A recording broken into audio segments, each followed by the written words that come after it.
After decades of talk, the future is now. The feds just signed off on a new freeway right here in the Valley of the Sun. Good evening, everyone. I'm Brandon Lee. And I'm Jamie Soretta. It is an extension of the Loop 202, and it comes with plenty of controversy because the plans include forcing people to sell their homes.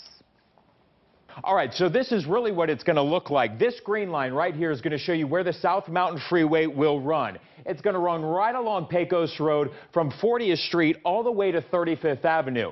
And then the freeway will cut up through part of South Mountain Park before heading north all the way up to the I-10. Chopper 3 was flying over this new route this afternoon. And as you can see here in this video, there's a lot of empty space out there, some farmland as well.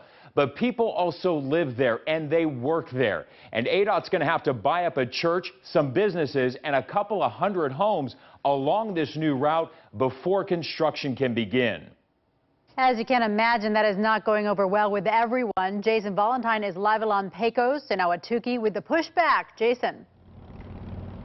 Thank you, Jamie. Right now, this is where the freeway ends, right here at Pecos and 40th Street, but not for long. In fact, starting next month, ADOT will begin the process of buying up the homes and properties in the right-of-way and then breaking ground on construction in about a year from now. But there's a grassroots swell of opposition to this. Homeowners who say they will fight, sue, do whatever they have to stop this project, this freeway, which right now sort of seems inevitable.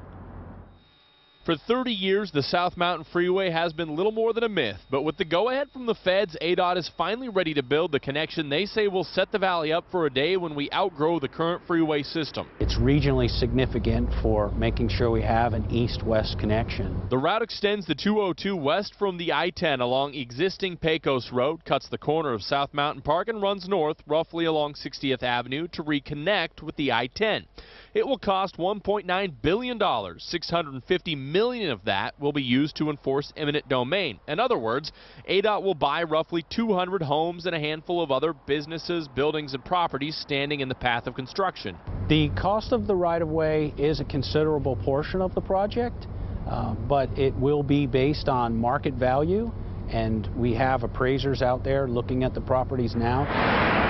But no matter what ADOT is offering, some folks in the Ahwatukee foothills say no sale. We all risk losing our homes, the homes that we currently have, because a freeway would make it an entirely different kind of neighborhood. And many of us would leave. Pat Lawless's home isn't one of those in the path of eminent domain, but is right along the proposed route.